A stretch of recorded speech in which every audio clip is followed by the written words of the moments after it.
I made a ridiculous mistake the other day. I went upstairs while my mum was here to record the podcast. So she was having the baby between feeds. Thought I'll go and do the podcast while I've got time. I recorded it, and for some reason the Wi-Fi cut out and it didn't upload. So it was gone. And you know, as a brand new mum, how precious those hours are when someone's holding your baby. So right now, the girls are in the kitchen having their dinner and the baby is on my lap.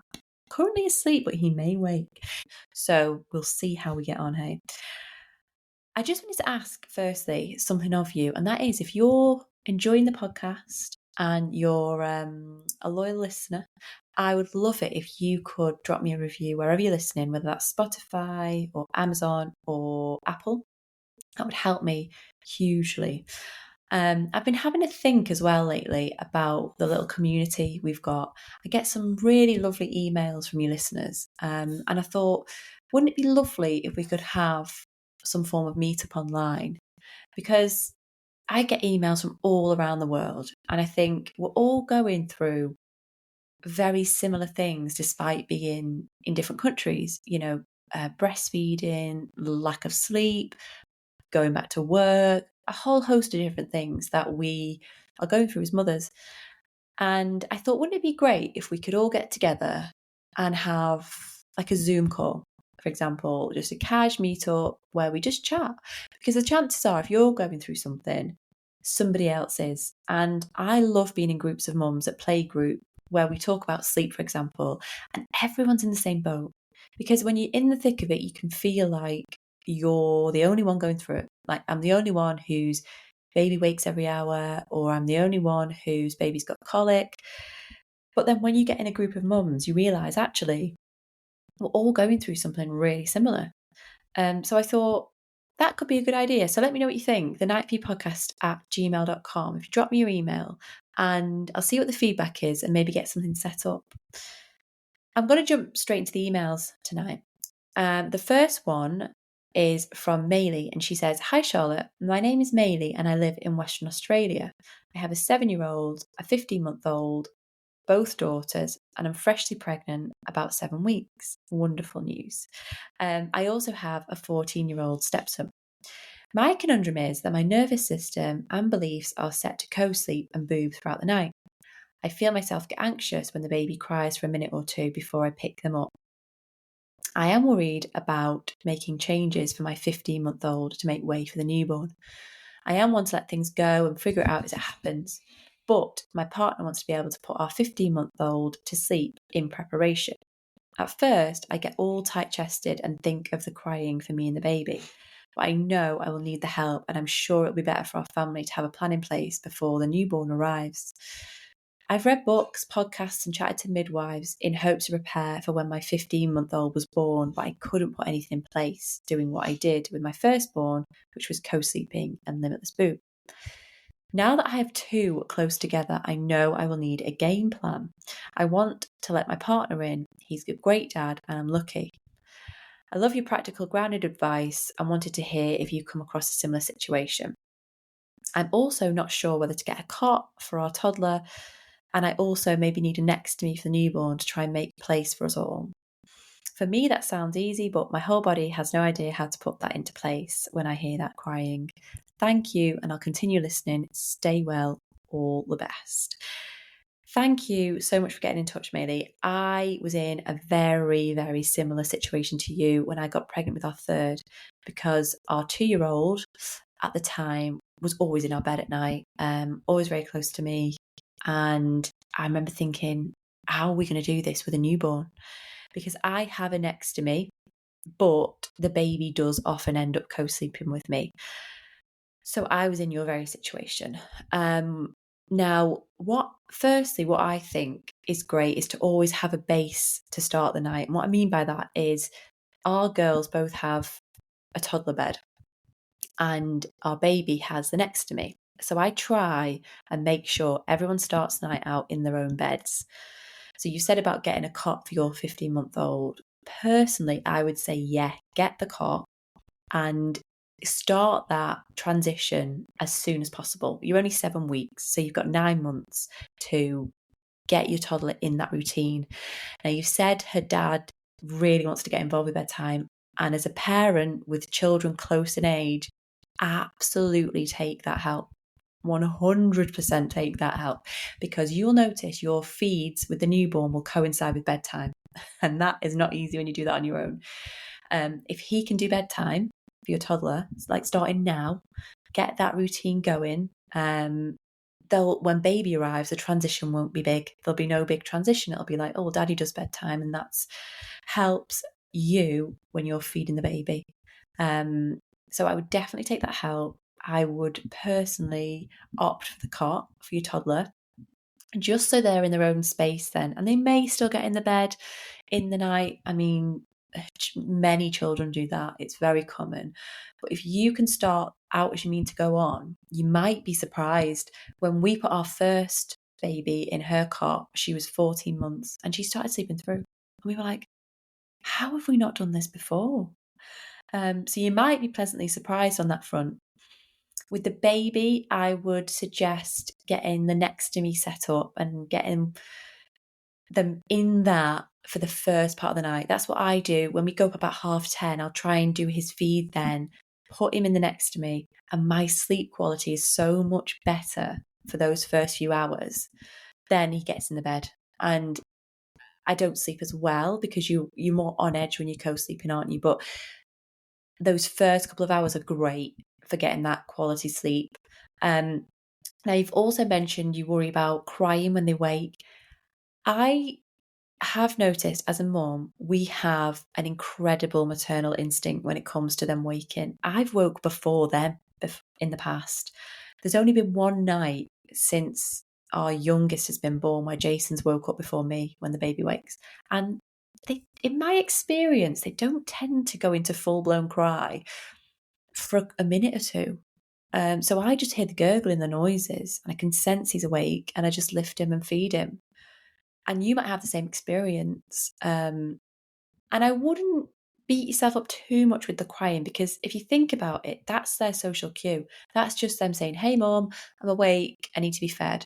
Just like when you shout your partner from upstairs and you shout them because their tea's ready, that's their version of a cry. So it's not always that they're in distress when they cry. It's just, hey, I'm awake, can you pick me up? I'm hungry.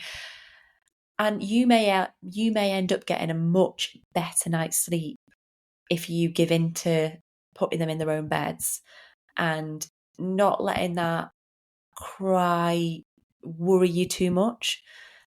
Because as mums, we need our sleep too. And the better quality rest you can get, the better mood you'll be in the day, which is so important. So that's my advice. I hope that helps. I would say yes to the cot and the next to me. I would say absolutely yes to your partner's help. And don't beat yourself too much about the crying. It is something babies do. I think it will all be fine. So yeah, best wishes to you all, and I wish you all the best with your new baby. Next tonight is an email from Austria, and it says, hello from Austria. Hi Charlotte, I just started listening to your podcast a few weeks ago, and I'm a mum of a 1-month-old. It's helped me so much in the nights, and I have a backlog to listen to. This is a bit random, but I got to the episode where you talked briefly about au pairing in Austria, and I just had to email in. I have a stepdaughter who's 17 and has mentioned au pairing, so I thought I'd seize the opportunity and ask a few questions, if that's okay. Being from Tyrol myself, I wanted to hear what your experience of au pairing over here was. Firstly, why did you decide to au pair and why in Austria? Secondly, do you speak German? And thirdly, do you think au pairing helped set you up for parenting yourself? Best wishes, a very tired mama. Okay, firstly, I decided to au pair because I wanted to travel, live in different cultures, experience life outside of Britain. And I heard about au pairing at uni, and I thought, do you know what? I don't have thousands to go on a world trip. How about au pairing?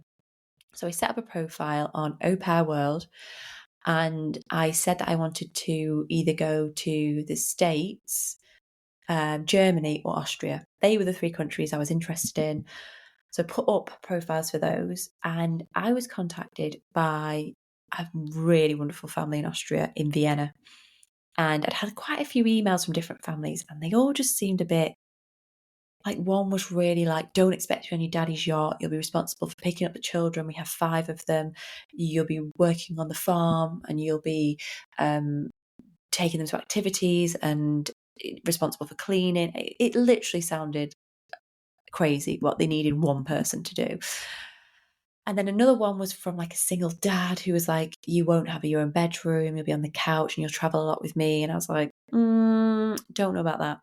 And then I had this wonderful email coming from Austria, and it was like, you'll be expected to do the cleaning, the cooking, to look after our boys, to pick them up from school. And then it was like, just kidding. We'd like you to come over here and teach them English and speak to them in English. And you'll have your own apartment just outside Vienna. And yeah, we want you to come here and have fun. And I was like, is this even real? So we got in touch, had a Skype, and it was real. They always had 2 au pairs. So I messaged the American who was there at the time. She was like, yeah, it's lovely. We have our own flat. They always have 2 au pairs, so we'll be together. And I had a ball. So I did land on my feet with them. They're a lovely, lovely family. I'm still in touch with them now, and they've been a big part of my life. I go out and visit. They've been here. So if your stepdaughter is considering it, I'd say that's a massive plus, is that you get this whole new family in your life. And also why Austria. I'm a huge Sound of Music fan. Say no more. Number 2, do you speak German? A little. When I left Austria, I could understand what was going on in conversation, say at a dinner party. I could sit there and I understood what everyone was saying, but I couldn't necessarily articulate myself as well. So I could go out and about and order things in a bar or say hello, do basic small talk, and I could read it quite well because I used to try and read the morning paper. So that was how I kind of tried to, recognize words and build up sentences and that kind of thing. But I'll tell you a funny story. The mum who I au paired for sent me on a German course about 6 months into au pairing there. She said, I'm going to send you on a German course. I'm going to start you on B3.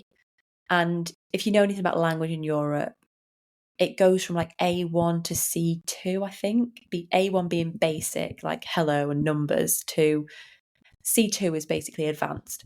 So she started me out on like B2 or B3, and I was like, I can't speak that well. And she was like, no, you'll be fine. You'll be absolutely fine. I'm like, no, you think I'm a lot better than I am. She went, no, just go. You'll be fine. So I get the underground to this German class, and I have never been so humbled as an English person. I went to this class, and I was in the class with, I think, 5 students and a teacher, none of whom spoke English further than hello, how are you? I couldn't believe it. I was like, I am going to have to speak German in this situation. That is the only way I am going to be able to communicate. And my German at that point was basic, shall we say. Well, it wasn't basic necessarily. It was my conversational German was quite basic. But boy, did that push me on. It was crazy how much that pushed me on. So if you're going to learn a language, from my experience, it's go and immerse yourself. Because people who live in the UK will know when we learn languages at school, the whole class takes place in English, and then you get the textbook and you read a few words in French, and then you go back to English with the teacher. You're not learning it. It's like you're learning how to count and say, hello, my name is. So yeah, that's been my German on, but I have lost, it's been over 10 years since I was there. So I do need to brush up a bit. Number 3, do you think au pairing helped you set up for parenting yourself? Yes. I treated au pairing though like being a big sister. So I went into that family as a bit of a big sister. I didn't treat it like a job, and I didn't treat it like I was their nanny. I was kind of had that banterous older sister relationship. But when I was on my own with them or out and about with them, I was very much the caregiver. So I was very much a responsible adult. And I did find myself in quite challenging situations at times, like being dropped off at a birthday party where not many people speak English. So that definitely set me up for being resourceful, thinking on my feet, and being very responsible with children. But I've always loved kids. My sister's 10 years younger than me, so I've always been very maternal, very good with kids. So yeah, it did help. And I would say if your 17-year-old likes being around kids as it is, I'd say that definitely helps. And to go for it. Make sure you help her with vetting families and making sure that they're the right fit. But yeah, it was an amazing experience I'll always cherish. And I love Austria. I absolutely love that country. So yeah, I hope that helps. I came across this post on a forum and I thought I'd share it with you. It says, what nobody tells you about gentle sleep training. I know sleep training is an extremely divisive topic, but I thought it was quite interesting if you are losing your mind a bit with sleep. It says, I never wanted to sleep train, but as it always happens, when we hit a sleep regression that started at 6 months and progressed for 10 weeks, we were losing our minds and thought about doing it. Now, I really didn't want to go through the quiet out path, so we decided to try the chair method, but it all backfired and we gave up. We hired a sleep consultant who told us that first of all, we needed to get out of the sleep deprivation mode. So we have spent the last few weeks working on increasing the amount of sleep everyone in our family is getting. We slowly prolonged naps during the day, started to go to bed at 7 p.m, same as the baby, and eventually co-sleep. That was our best option. The consultant told us whatever it takes, within reason of course, was fair game. We had to get out of the unbearable mess we were in. So we did, and it took a little while, but after 2 weeks, we were not that stressed anymore, and the baby was also calmer. That's when we gave the chair method another shot. My baby sleeps on a Montessori bed, so we started with me progressively leaving the bed. Then we went to the chair and things started working. Last night, we got ourselves a 9-hour stretch, something we couldn't possibly dream of a month ago. And no, there was no crying involved. Baby fussed and whined, but didn't cry, and I never left her side. So, if anyone out there is considering a gentle method, be aware that everyone has to be relaxed and have a lot of patience, and the baby can't be sleep deprived. So, it probably won't work if you're in the middle of the sleep regression. I think we have reached our limit. I think if we had reached our limit, we would have tried the extinction method, but fortunately, we were able to get help and it made the gentle approach become possible. I just think how great that experience is for people that are on the fence about sleep training. It's very, like I said earlier, divisive. And I think the key point in this post is that they got themselves out of their own sleep deprivation. They went to bed at 7 with a baby. And if you can do that, it will absolutely transform your mental state. We need to get better at it. I know if we go to bed pre-10, we are better parents the next day. We're happier, we're calmer, we're less snappy. If we go to bed past 11, it changes things. I'm a bit moodier. Things seem more difficult. We have less energy. So if our baby goes through a regression, I am so tempted to try just going to bed with them, because you almost have to for survival. And that's my biggest takeaway from that post is getting out of your own sleep disorder. So if you're not getting enough sleep, going to bed with the baby could be the thing that changes the whole atmosphere in the house before you try and implement, whether that's gentle sleep training or whatever you decide to do. So yeah, I just thought I'd share it because it really made me think about how we need to look after ourselves before we start making changes. Next tonight is what's trending. I came across a podcast episode from Jay Shetty. His podcast is called On Purpose. And his guest was Dr. Becky Kennedy, who is a clinical psychologist, and she's been named as the Millennial Parent Whisperer. And what she was saying on this podcast was, as parents in this generation, we tend to optimize for constant happiness in our children. So at weekends, for example, we'll go to soft play, we'll take them to the farm, we'll do everything around them. And it's kind of teaching them that every day is meant to be a happy, fun, no problem day. But what she said is that may actually increase anxiety later in life because they're not getting any hard lessons. They're not understanding that some days we have to be bored. And she said boredom is key. Boredom is important. And what one of her points was that as parents, as millennial parents, our tolerance for frustration is very low. Because we've grown up with the internet, with TV, with screens, we have less tolerance for frustration ourselves. So we won't get bored. We'll put something on the telly, we'll go on our phone, we'll go on the iPad, we'll do something. So what that means is when our children get frustrated and cry, we don't just let them ride it out. We're like, oh, let's do this, let's do that, let's get these activities out, let's put this on the television. And children aren't learning that sometimes you have to be frustrated. Sometimes you have to sit there and be bored and look at a wall. And it's okay to have that time where you're not constantly stimulated and constantly optimizing the happiness. And children nowadays are less open to doing things that are boring. They have to have TV, they have to have screens, they have to be constantly entertained. So it's a really, really interesting episode, actually. It's called On Purpose, and his guest was Dr. Becky Kennedy. So if you want to look it up, I would highly recommend it. Finally, my self-care suggestion tonight is to put your phone down. I've been doing this so much this week, and I don't have it on me that often, especially when I'm with the kids. But I got to a point the other day when I was picking it up for no reason. I was like, why are you picking your phone up? What do you need to look at right now? And I've been just putting it away and not going near it, and then setting time aside later on to look at my notifications, because if anyone really needs me, they'll ring Jason or they'll ring me and I'll hear it. But yeah, if you can put your phone down and just be really present, you know my thoughts on social media. It's not good for us. And just see how you feel after a week of just having it out of sight, having it in the kitchen whilst you're playing with the kids, and see if it changes your mood. Thank you for listening this evening. I'm sorry it's been a little bit haywire. My mum brain tonight is on fire.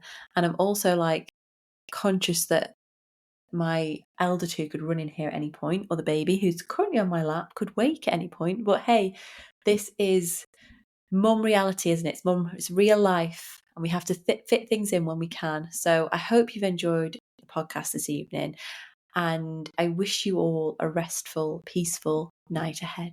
Good night.